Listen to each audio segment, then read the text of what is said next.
सिद्धाणं नमो आयिरेयाणं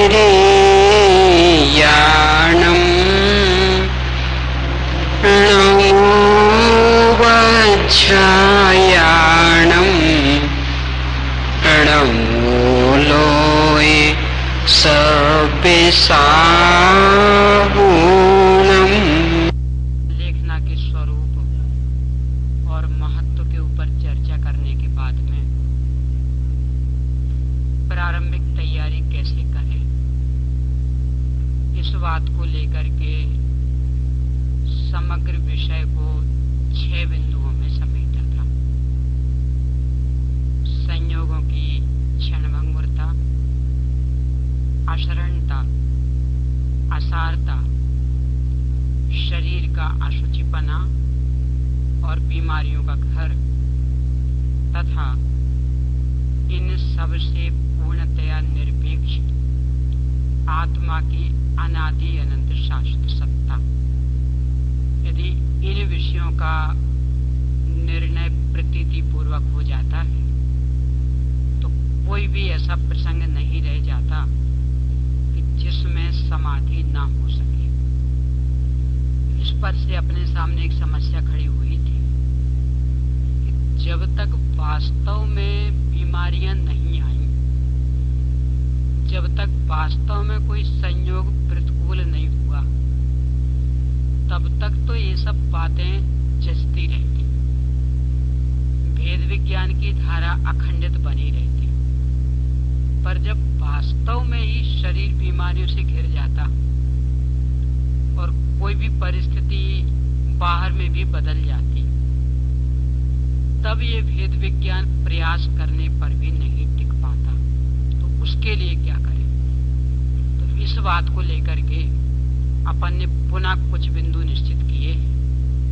उनमें सबसे पहला ये बिंदु था कि आचार्य कुंद स्वामी मोक्ष पहाड़ में और आचार्य पूज्यपाद स्वामी समाधि तंत्र में अपने को इस सलाह देते हैं, सुझाव देते हैं कि जब तक प्रतिकूलताएं नहीं आई, सब तरह की अनुकूलताएं विद्यमान हैं, उस समय ही काल्पनिक प्रतिकूलताएं खड़ी करके और विचार करें कि यदि ऐसा प्रसंग बन जाए तो आत्मबल कैसे टिकाएंगे, और यदि वहां स्वयं पर के भेद विज्ञान के माध्यम से विचार किया तो आत्मबल इतना विकसित हो जाएगा कि जब वास्तव में वैसी कोई परिस्थिति बनेगी तो अपने परिणाम दिखेंगे नहीं। इस पर अपन 2 दिन चर्चा कर चुके। कल एक दूसरे बिंदु पर अपन ने चर्चा प्रारंभ की थी कि यदि इससे भी परिणाम स्थिर न रहे तो क्या करना, यानी उपादानगत योग्यता में परिणाम स्थिर न रहे तो पर सही निमित्त का ज्ञान करना।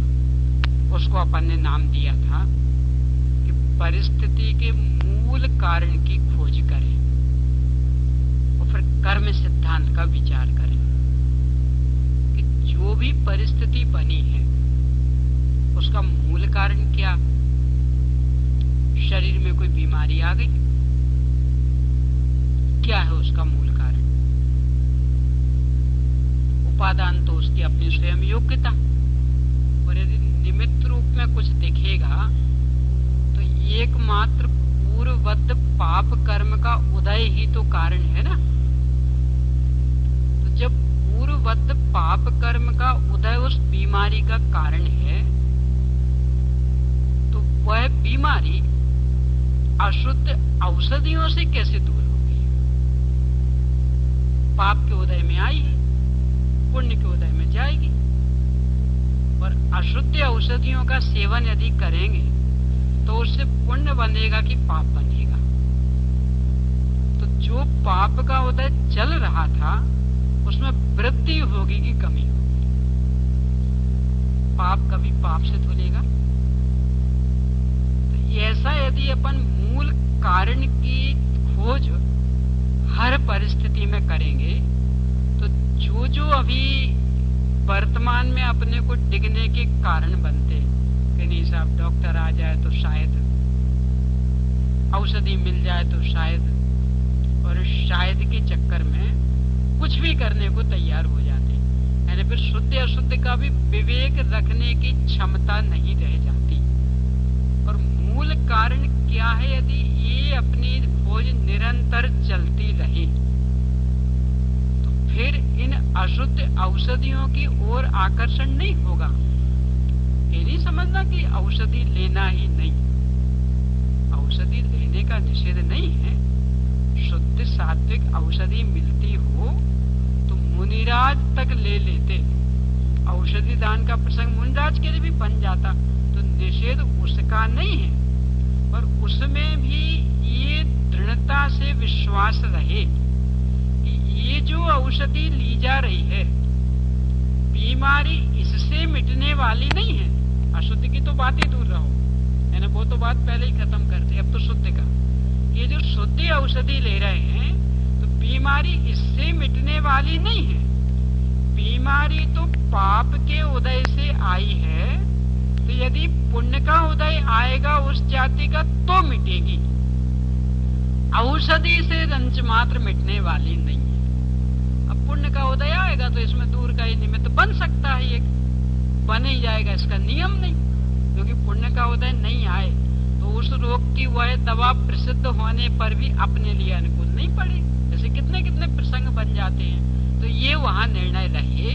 तो यद्यपि जो बेचैनी हो रही, जो परिणाम में आकुलता हो रही, उस आकुलता से बचने के लिए दवा ले रहा है, पर इस विश्वास के साथ में कि इसका निमित्त कारण ये दवा का सेवन नहीं है या औषधि का सेवन नहीं है, इसका निमित्त कारण भी यदि कोई बनेगा तो पुण्य का उदय। ये दवा तो मन समझाने के लिए ले रहे।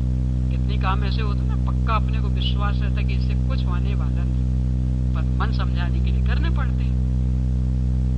बुंदेलखंडी भाषा में एक लोकोक्ति प्रसिद्ध है, उसका सीधी भाषा में अपन चर्चा करते हैं उसकी, कि थाली गुम जाए तो कलश में खोजे। बुंदेलखंडी में ऐसा बोलते हैं, टाटी हराए तो हांडी में ढूंढन जाए। प्योर बुंदेलखंडी भाषा है, टाटी हराए तो हांडी में ढूंढन जाए। क्या मतलब? इतनी बड़ी थाली थी, थाली अपनी भोजनों की, तो इतनी बड़ी थाली थी, खो गई। बेचारा गरीब व्यक्ति था, जैसे तैसे तो एक थाली ले पाया था, वो खो गई। अब उसके खोने का बहुत दुख, अरे कितनी कठिनाई से लाए, खो गई, बहुत दुख, बहुत दुख। तो पूरे घर भर में खोजी, कहीं नहीं मिली। तो छोटे छोटे कलश भी रखे थे, इतने इतने से मुंह वाले, तो इसमें भी देख ले।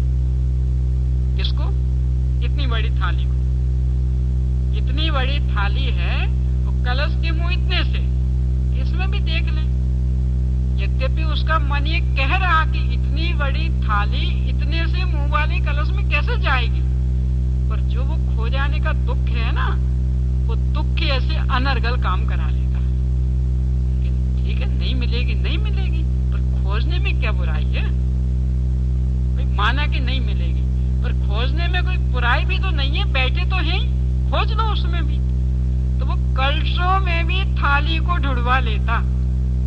इसका नाम है मन समझाना।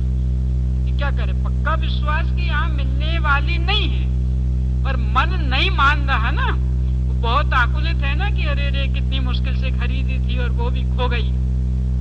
चलो खोज लो, मिल जाएगी तो मिल जाएगी, नहीं मिलेगी तो नहीं मिलेगी। तो अशुद्ध औषधियों का सेवन भी ऐसे करता है। ये तो पक्का पता है कि जब तक उस तरह का पुण्य का उदय नहीं आएगा, तब तक किसी भी कीमत पर बीमारी मिटने वाली नहीं है। पर चूंकि दवा शुद्ध है, हिंसा तो किसी की हो नहीं रही, रोटी तो खाते ही हैं, भोजन तो करते ही हैं शुद्ध, तो उसमें ये और सही मिट जाएगी तो मिट जाएगी, पुण्य का उदय आ जाएगा तो ठीक, नहीं आएगा तो ठीक। तो ये मान के कर लेता, ये मान के नहीं कि इससे बीमारी मिट जाएगी। यानी कर्म वास्तविक कारण है इसका, पाप के उदय में आई है, पुण्य के उदय में जाएगी। इस दृढ़ता के साथ में मन मन समझाने के लिए औषधि सेवन भी हो जाता। और चूंकि मन समझाने के लिए हो रहा है ना, कारण तो पक्का कि औषधि बिल्कुल कारण नहीं है, पुण्य का उदय कारण बनेगा, तो इसलिए अशुद्ध सेवन का भाव रंच मात्र नहीं आने वाला। अशुद्ध सेवन, अभक्ष भक्षण छोटा मोटा पाप नहीं समझना,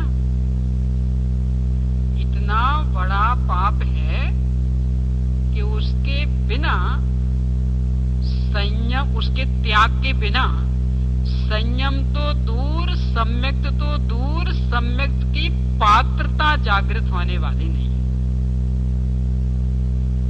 सम्यक्त 5 लब्धि पूर्वक होता, 6 उपशम लब्धि, विशुद्धि लब्धि, देशना लब्धि, प्रायोग लब्धि और करण लब्धि। तो यदि अभक्ष भक्षण का त्याग नहीं किया, अभक्ष सेवन का त्याग नहीं किया, क्योंकि भक्षण तो मात्र खाद्य पदार्थ, और सेवन में बाकी ये सब बाहर के, पहनने की चीजें, ओढ़ने की चीजें, बिछाने की चीजें, बैठने की चीजें, जो भी आती है ना अपने 24 घंटे की, तो ये सब सेवन में। तो यदि अभक्ष भक्षण का, अभक्ष सेवन का त्याग नहीं किया तो विशुद्धि लब्धि भी जागृत होने वाली नहीं। जिस रत्नकर्ण श्रावकाचार के आधार से अपन चर्चा कर रहे हैं ना, उसके ही 146 नंबर पेज पर लिखा है, यानी कितना बुरा है अभक्ष भक्षण इसका। और फिर आगे 302 नंबर पेज पे भी है, उसे पढ़ते हैं अपन। आचरण भ्रष्ट हो जाने से, अभक्ष भक्षण करने से ही लोगों की बुद्धि सत्यार्थ धर्म से रहित हो गई है। यानी सत्यार्थ धर्म से रहित होने के पीछे कारण क्या दे रहे वे? अभक्ष भक्षण। ये जो आचरण से भ्रष्ट हुए, अपनी संस्कृति छोड़ बैठे, अपने जैनत्व के जो औपचारिक चिन्ह थे उन्हें छोड़ बैठे हैं, इसलिए सत्यार्थ धर्म में बुद्धि नहीं हो पा रही। और आगे 302 पेज में तो और भी गजब का लिखते हैं। क्या लिख रहे हैं इसमें?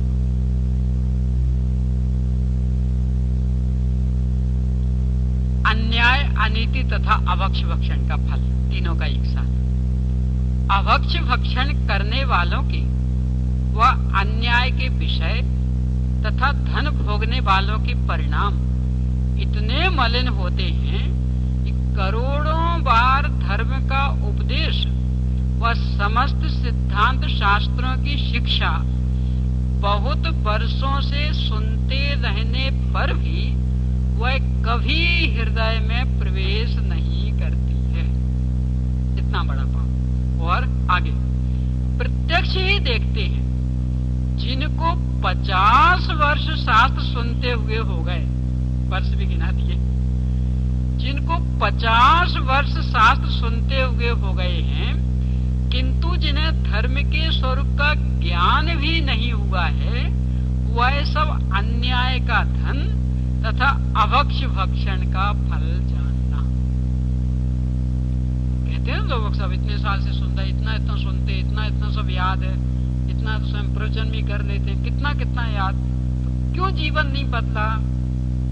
जीवन बदले कैसे? ये तो वज्र की परतें तो चढ़ रही हैं, तो वज्र की परतें हटे तो कुछ जिनवाणी के बाग के अंदर घुसे। कौन कौन सी वज्र की परतें? अन्याय का धन और अभक्ष का सेवन, ये 2 वज्र की परतें। तो ये 2 वज्र की परतें जब तक हृदय पर चढ़ी हुई हैं, तो जिनवाणी पढ़ सकते हैं, दूसरों को सुना सकते हैं, दूसरों से वाहवाही भी लूटी जा सकती है, पर अंदर हृदय रंच मात्र भीगने वाला नहीं है, अपना जीवन धर्ममय बनने वाला नहीं, विशुद्धि लब्धि बनने वाला नहीं। इतना महापाप समझना। ये त्यागे बिना, यानी विशुद्धि लब्धि जागृत होने की पात्रता, कि जिसमें अन्याय का धन और अभक्ष सेवन का त्याग, ये जब तक नहीं होगा तब तक धर्म प्रकट करने की पात्रता भी जागृत होने वाली नहीं। एक जगह तो और भी ऐसा लिखा इसमें, ये मंदिर आदि में धर्मायतन है, तो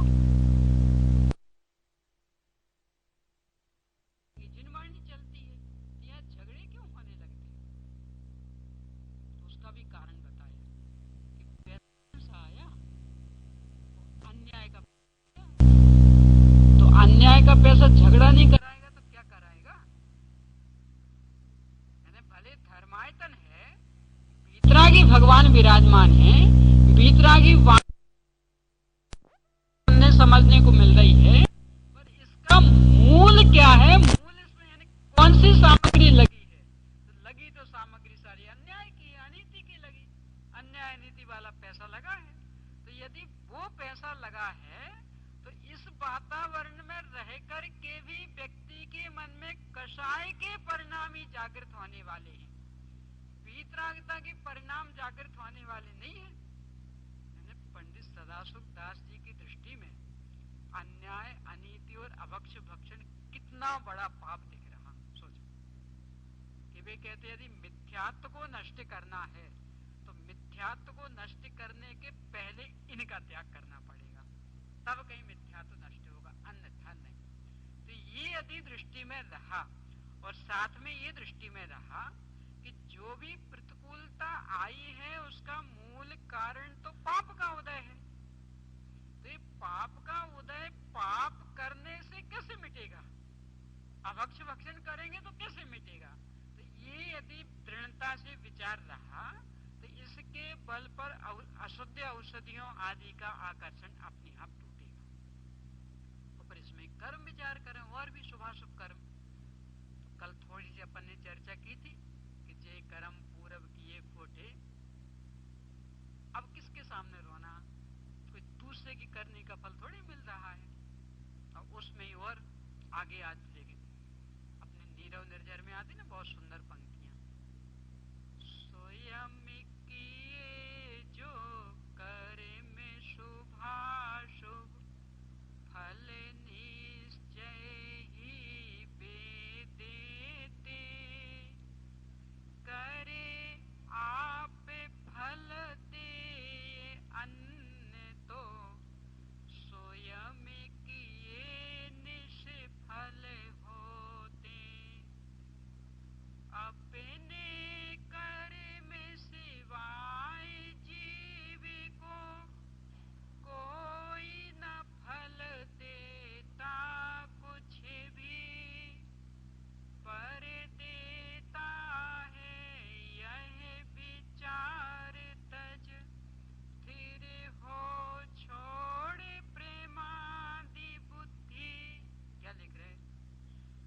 स्वयं किए जो कर्म शुभाशुभ, कि जो अपन ने पहले अच्छे अथवा बुरे कर्म किए हैं उसका निमित्त पाकर के जो भी कर्म बंधन हुआ है उसका फल अपने को भोगने मिल रहा। तो वो दवा अपने कर्म को बदलने में सक्षम है? वो डॉक्टर अपना कर्म बदल सकता है? कौन कौन स्वामी से पूछो, वे क्या लिखते कि जीव को दुख क्यों होता लौकिक दृष्टि से? तो वो कहते अशुभ के उदय में, असाता के उदय में। तो कोई असाता एक की दूसरे में बदली जा सकती है क्या? बंधाधिकार में पूरी यही गाथा है ना, मरण क्यों होता? आयु कर्म के क्षय में। तो कोई हमारी आयु कर्म को बढ़ा सकता है क्या? वो डॉक्टर बढ़ा सकता है क्या? दवाई बढ़ा सकती है क्या? तो यदि नहीं बढ़ा सकता है तो कैसे हमें बचा लेगा इस पर्याय में? और ये कर्म सिद्धांत ख्याल में रहे तो बोलो किसकी शरण में जाने का परिणाम आएगा? और इसकी दृढ़ता बनी रहे तो अब समाधि से रोकने में कौन सक्षम है? बोलो कौन बचाएगा? अशुभ कर्म को कौन नष्ट कर सकता दूसरा? या आयु कर्म को कौन बढ़ा सकता दूसरा? तो जब नहीं बढ़ा सकता तो किसकी शरण में जाए? ये सब पूरे प्रसंगों में लगा ना। कोई भी बाहर प्रतिकूल परिस्थिति आ गई, क्यों आई? ये सब देखो, ये तो सेवा करने तैयार थे पर इनने मना कर दिया ना, इनने भड़का दिया हमारे विरुद्ध, इसलिए इनका भाव अब हम पड़े हैं, कोई सेवा करने नहीं आता। अब वहां विचार करो ये कर्म सिद्धांत का। अरे ये भड़काने वाली होती कौन है? हमारे पाप कर्म का उदय आया है इसलिए इनका सेवा करने का भाव नष्ट हो गया। इनके भड़काने से हुआ ऐसा नहीं है, तो अब इनके ऊपर द्वेष आएगा? देखो अपने पुराणों में तो कितने कितने ऐसे महासतियों के प्रसंग। सीता को रामचंद्र जी ने और दो दो मोक्षधारी उसी भाव से मोक्षगामी जीव, तद्भाव मोक्षगामी जीव गर्भ में और बिना बताए जंगल में छोड़ दिया। पहले से सूचना देके नहीं, तीर्थ यात्रा के लिए भेजा था। कितनी खुशी से गई होगी तीर्थ यात्रा, अपने सिद्ध क्षेत्र की यात्रा को जा रहे, तो क्या क्या मतलब कैसे भाव बन रहे होंगे, और उसके बहाने छोड़ दिया जंगल में। वहां से जब कृतांत वक्र सेनापति ने पूछा कि माता जी कुछ राम जी को संदेश भेजना है, कुछ समाचार उनसे कहना है। यहाँ कहना है। क्या कहना बता दो। ये कह देना कि ये जो मुझे जंगल में छोड़ा है इसमें आपकी रंच मात्र गलती नहीं है। सुनना जरा ध्यान से। ये जो जंगल में आपने छोड़ा है इसमें आपकी रंच मात्र गलती नहीं है। मेरे ही पाप कर्म का उदय आया है इसलिए जंगल में छोड़ा। पर इतना अवश्य है कि आप कुछ कान के कच्चे अवश्य दिखते हैं। वहां धोबी ने कहा मेरा तो जंगल में वास हुआ पाप के उदय से, पर आपको जो भाव आया ना तो वो धोबी के कहे हुए सुनने से आ गया। तो जैसे धोबी यहाँ सतियों को कुशील मतलब सतियों के ऊपर अपवाद कर सकते हैं ना, ऐसे ही कितने ही धोबी, कितने ही मिथ्या दृष्टि वीतरागी जैन धर्म का भी अपवाद करते हुए मिलेंगे। तो मुझे छोड़ दिया उससे तो कुछ ही आपका बिगड़ने वाला नहीं, मेरा भी कुछ बिगड़ने वाला नहीं, क्योंकि मैं तो अपने पाप कर्म को भोग रही। पर यदि वीतरागी जिन धर्म को छोड़ दिया तो ना जाने कितने कितने भवों तक दुख सहना पड़ेगा। इसलिए कान के कच्चे होकर उसे मत छोड़ देना। क्या कहा कि मुझे जो छोड़ा वो आपने नहीं छोड़ा है, मेरे असाता का उदय आया, असाता कर्म के कारण मुझे जंगल में आना पड़ा। इसमें आपका क्या दोष है? गहराई से विचार करना। यदि आज अपने ऊपर कोई ऐसी परिस्थिति बनती तो क्या करते हैं? क्या करते बोलो?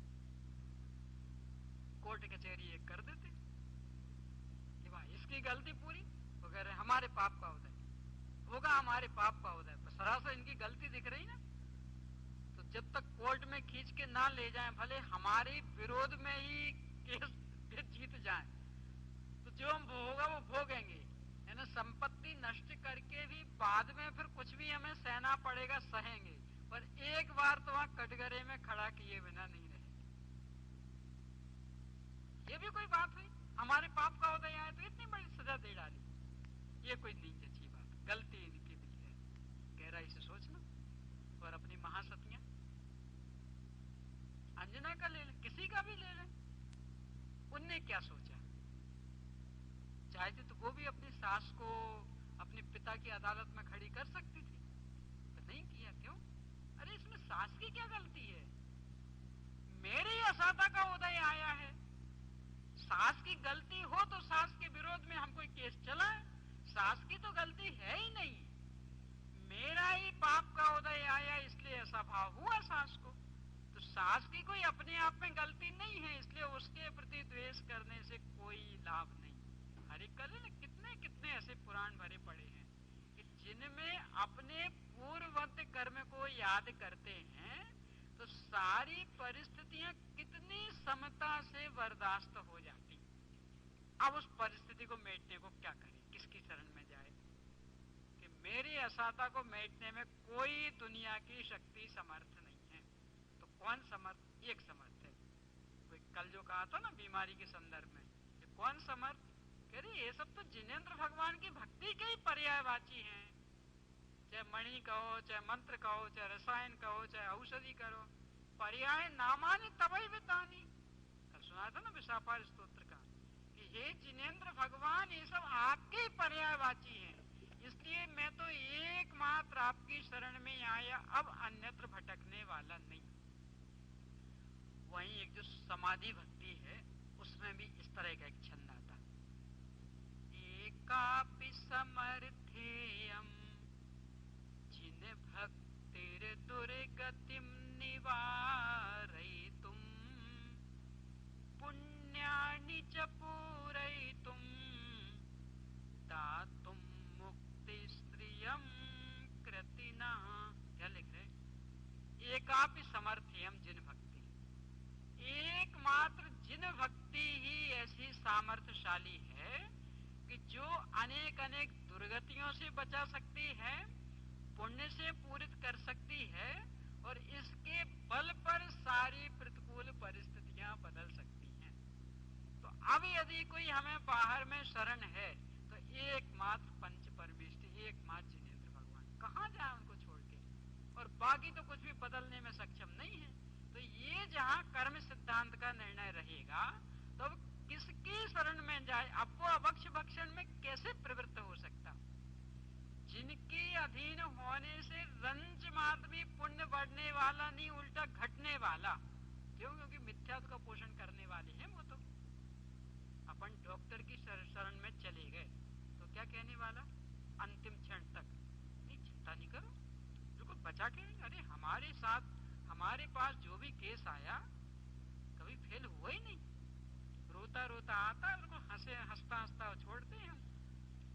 अंतिम क्षण तक पक्का उसे विश्वास हो जाए कि अब ये इस पर्याय में रहने वाला नहीं है, तो भी अंतिम क्षण तक उपाय किए बिना रहने वाला नहीं। कोई सारी अशुद्ध औषधियां, दवाइयां, इंजेक्शन, जो जो उसका बनेगा वो करेगा पूरा। तो क्या होने वाला उससे?